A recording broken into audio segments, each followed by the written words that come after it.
कि जिस वक्त तू पैदा हुआ था हमा खंदा बूदंद तू गिरिया, कि सारी दुनिया हंस रही थी, मुस्कुरा रही थी और तू रोता हुआ इस दुनिया के अंदर आया था। भाई किसी के यहाँ बच्चा पैदा होता है तो एक दूसरे को खुशी और मुबारकबादी पेश करते हैं कि नहीं? मुबारक हो, आपका बच्चा पैदा हो गया है, आपका भतीजा पैदा हो गया है, आपका पोता आ गया है, आपका नवासा आ गया है, सारे खुशियां मनाते हैं। लेकिन जो बच्चा आता है वो रोता हुआ इस दुनिया के अंदर आता है, अपनी आंखें खोलता है।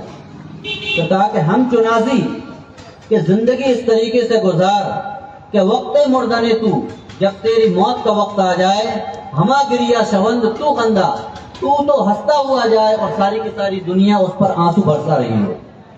तो हमारे गुरुजी ने जिंदगी को इस तरीके से गुजारा है बिल्कुल कि आज उनके जाने के बाद भाई कभी ऐसा नहीं हुआ कि लोग आते हैं जाते हैं गुजरते रहते हैं, लेकिन ये सभाएं, ये एकत्रित होना, ये इकट्ठा होना हर किसी के लिए नहीं होता है। ये इकट्ठा होना, ये एकत्रित होना, ये बतलाता है कि ये एक बहुत बड़े मर्तबे के वो हामिल थे जहां तक बहुत कम लोग पहुंचा करते हैं।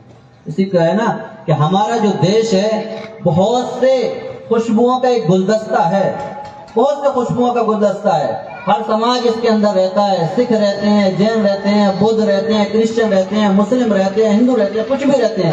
तो एक गुलदस्ता है, उस गुलदस्ते से जो महक आती है वो किसी हिंदुस्तान के अलावा किसी और मुल्क से वो आती नहीं है। लेकिन उस गुलदस्ते से ये समझा जाए कि आचार्य गुरुजी का जाना इस दुनिया से गोया कि उस गुलदस्ते से एक फूल का गिर जाना है। और हर इंसान जानता है कि कुछ चीज अगर वहां से गिर जाती है तो कितना नुकसानदेह हुआ करता है।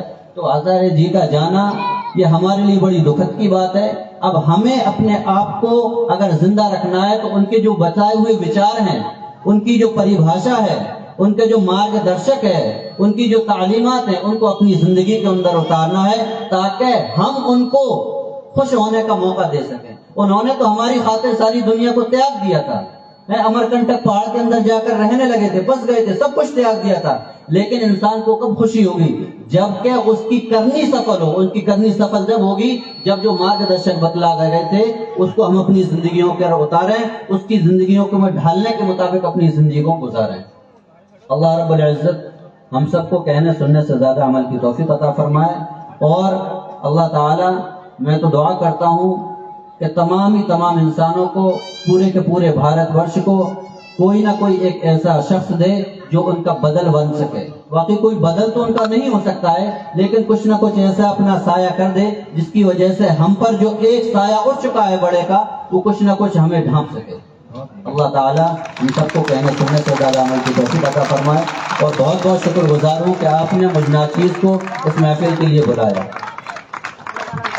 महत्वपूर्ण ये नहीं कि व्याख्या कौन कर रहा है, सुन रहे कि नहीं सुन रहे आप लोग? सुनिए, महत्वपूर्ण ये नहीं कि व्याख्या कौन कर रहा है, महत्वपूर्ण ये है कि व्याख्या कैसी हो रही है। जोर से तालियां बजाइएगा आपको, बहुत बढ़िया। आइए इस क्रम में मैं परम श्रद्धेय चुनमुन दीदी से अनुरोध